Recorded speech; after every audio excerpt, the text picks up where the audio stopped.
This podcast is sponsored by Orchid Live.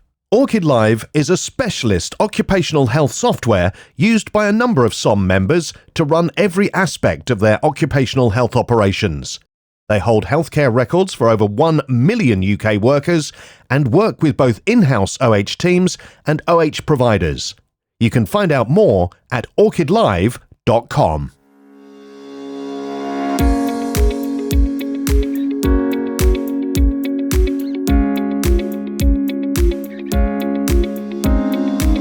Hello and welcome to the SOM Podcast. I'm Steve Randall, and this episode is one of a monthly series to help you as an occupational health professional with your CPD, as we invite specialists to share an overview of some of the topics you've told us you'd like to find out more about. Thanks, Steve. I'm Lanre Ogunyemi. I'm an independent occupational health physician consultant practicing in the East Midlands and immediate past president of the Society of Occupational Medicine. Yeah, I was going to say, people, I'm sure, know your name already, and you have been on the SOM Podcast, a familiar voice, no doubt, to many of our listeners as well. We're talking today about being an independent OH physician or clinician and, how to make that work, learn best practice. And it can be, I suppose, a challenge, particularly if somebody's coming from an NHS setting, for example. It's a big change, isn't it? Not having that huge team and that huge organisation around you. I was very lucky in the way that mine arose because I became a consultant in the NHS some 20 years ago now. But I did realize I wanted to transition into private/independent practice. So my initial appointment was part-time. Then there was a big provider of occupational health services that was around then called Capita. Capita had these 0 hours contracts, which are now very unpopular, but was very useful for me then. So I could pick up some hours with Capita and used Capita to help ease my transition as I began to find contracts myself. So I think having that sort of financial stability is very helpful when you're considering going for something independent. Most of us have bills to pay, and when you're in the independent arena, you are not as often confident about exactly what is coming in at the end of the month. Of course, as you make your transition, you will have very fairly steady contracts that then will help you have that comfort and stability outside of the usual environment of a big provider. There are, of course, other considerations in terms of going into independent work alongside the financial considerations. There are things in terms of how to set up your company, finding your premises, making sure you have appropriate insurance, making sure you're managing the data well, and gradually building your networks to help ensure that you can actually cope with what comes in. One thing as well, which is key actually, which I should get in early, is that I came in as a consultant in occupational health. But even then, you still come across things that you are not always able to deal with. So it's important to have people who can support you, who you can go for advice whenever you come across things that are unusual. And this is even more important for people who are not consultants, to have a very well-defined clinical governance support if they're thinking of including independent practice in their portfolio. And I guess also there are those times when you might have, hopefully, so much work that you need that extra support. So having maybe a network of associates around you that you can bring in or that you can outsource some work for, or as you say, if they have particular specialities, particular skill sets that you don't have currently, you can leverage that by bringing them in to a particular piece of work. Yes, that's been my experience as well, because the other thing is that when you have your contract, sometimes the contracts grow on you as well, and they need more hands on deck, and eventually they may outgrow you as the sole provider. I've had some experience with that, and I've had to then leverage people in my network, which I can then subcontract some of my work to. Without having the aim of becoming a big company, you can become a sort of bigger enterprise than just purely in small independent independent providers. And I've also seen colleagues who have, different models whereby a few independent providers partner up and try and share work between themselves in a way that makes it easier for them to perhaps take time off or share some of their admin resources. And also, as you grow, maybe not from day one, but as you grow, you may be able to outsource or bring in some help for the sort of running your business side of things. That's a different skill set, obviously, from being an OH professional. And perhaps, there's somebody who could be in charge of the business admin, looking after that side of things for you. Obviously, there are professionals you can use like accountants and lawyers anyway in running any business, but being able to use that team as well that perhaps you've been used to having around you, or just things that you haven't had to think about when you weren't running your own business. Yes, I think that there's a huge advantage in being able to offload some of the more operational stuff and to running a business to somebody who can then look after it for yourself. A lot of people will end up growing in-house resources for that. So you end up recruiting administrators and then growing their skills into maybe becoming your the person responsible for marketing or person responsible for your business operations and so on. So my own journey has been such that I've had some people assisting me with that, and then their skills have been growing as my enterprise has expanded into, subcontracting for other colleagues and also taking on other types of services, such as providing training, for example, which needs a very different skill set from just purely clinical work. And I suppose, when you're thinking about this in the first place and at various points while you're already doing it, you need to almost check in with yourself, don't you, and think, what is important to me? Which bits of this do I want to do? Because I've seen it in various industries where people have gone independent and they've ended up running a business, which was not really the thing that they wanted to do. They wanted to do, in this case, they wanted to actually be hands-on with being an OH physician or clinician. They don't want to be a business person. But, that can change. And sometimes people might think, actually, I get a real buzz out of running the business and I'm happy to just bring on other people to do the actual client work. That's very true. I think if you want to go in the direction of perhaps selling your business at some point, you've got to love the business aspects of occupational health, that commercial bit, that business acumen, perhaps more so than you love the actual hands-on clinical bit.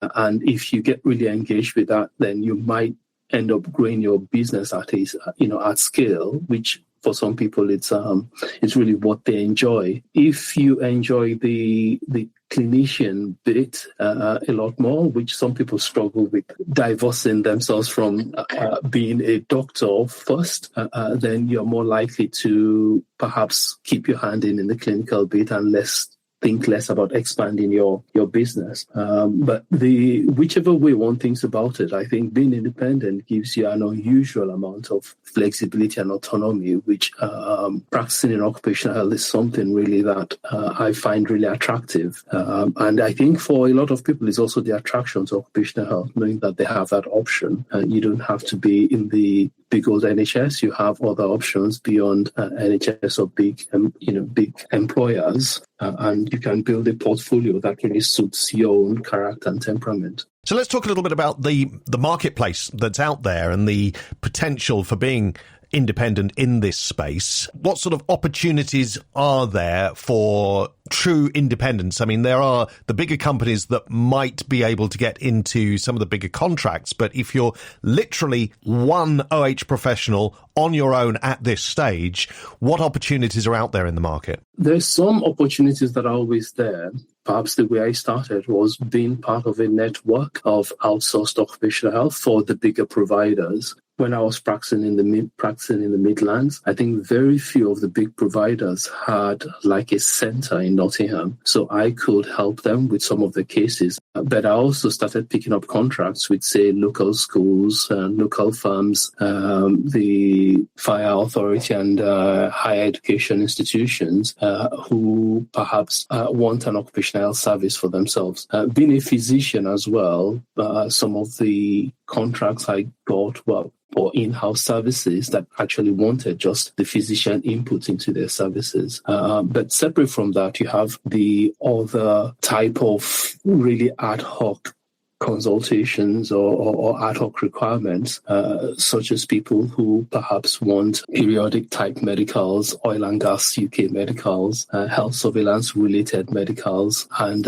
where you can then either help them set up a clinical governance arrangement that includes yourself overseeing those medicals and being able to do them at premises that are convenient for them, either on site or on your own premises. So you end up with a sort of mixed bag, really, of contracts and responsibilities as an independent practitioner. The other thing that sort of occurs to me is whether somebody, and I imagine this depends on where you've come from, because if you are working in, for example, an NHS setting, it might be different from if you're already working for a private company that works with particular industries. But is there any value in either specializing in a particular industry or being a generalist? And does that change over time? For some particular industries, it's worth specializing in them. But there's a sort of broad base that's expected of you in terms of being an occupational consultant, as in you should have skills that can be transferable from one industry to another. I know that in training, that is not always achieved. I trained in the NHS, but in an NHS environment whereby we had a lot of external contracts that gave me some degree of exposure. But still, there were quite a few industries which I went on to later advise, which I did not have any de novo experience about them when I was training. But you have to have your training should prepare you for knowing what you need to learn about the new industry you're going into, so that you can have a good onboarding experience and then be able to then advise that industry effectively. I think the overall thing that I'm getting from this, and hopefully our listeners are getting from this as well, is that going independent, yes, it's a big move, particularly if you've been part of a big organization, you've had that framework around you. But the other side of that is there's an incredible amount of flexibility to choose when you work, how you work, which industries you work in, which clients you work with, and how you really adapt your own journey to fit what it is that you want. Precisely, Steve. I have a particular interest in volunteering to do things like exams and contributing to faculty and also educational activities. And if I was not by myself, I would struggle to give the commitment that I have given over the years to those sort of experiences that help give me what I think is a better work-life balance than just pure work. I must say that in the very first couple of years or so, or first 2-3 years when I started, I was all work, before I consciously pulled back and said, look, I need to try and make sure I have more balance and be more intentional about how my career journey was going to go. Yeah, I think you have to be honest with yourself, don't you? If you're thinking leaving your full-time job and setting up on your own is immediately going to mean that you work less and you make all the choices you want to make. That's not quite how it is for most people. And you will find that perhaps you're working longer hours than you were before. But it's a different kind of working, isn't it? Because you're conscious that you're working to build something for yourself. Very true. You do get to choose what you're doing, and you do get to choose what direction you're growing towards. But it can become all-consuming as well, because you can become quite passionate about what you're building and perhaps take your eye off other things that are not work-related.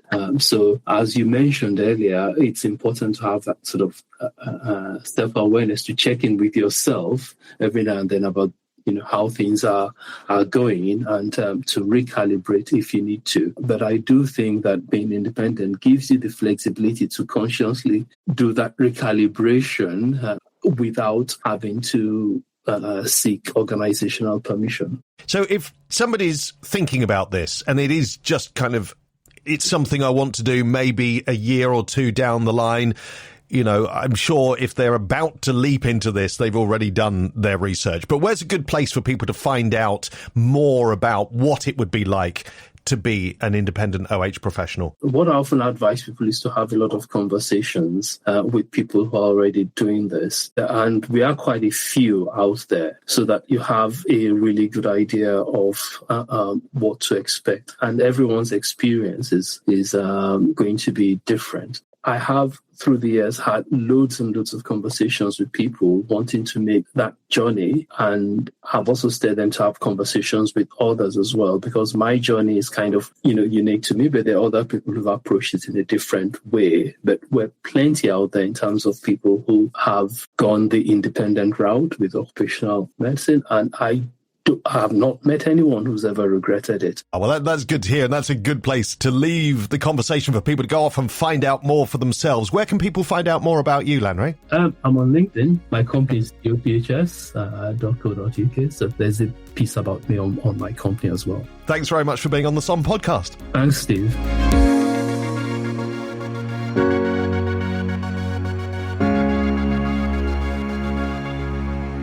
This podcast is sponsored by Orchid Live. Orchid Live is a specialist occupational health software used by a number of SOM members to run every aspect of their occupational health operations. They hold healthcare records for over 1 million UK workers and work with both in-house OH teams and OH providers. You can find out more at orchidlive.com.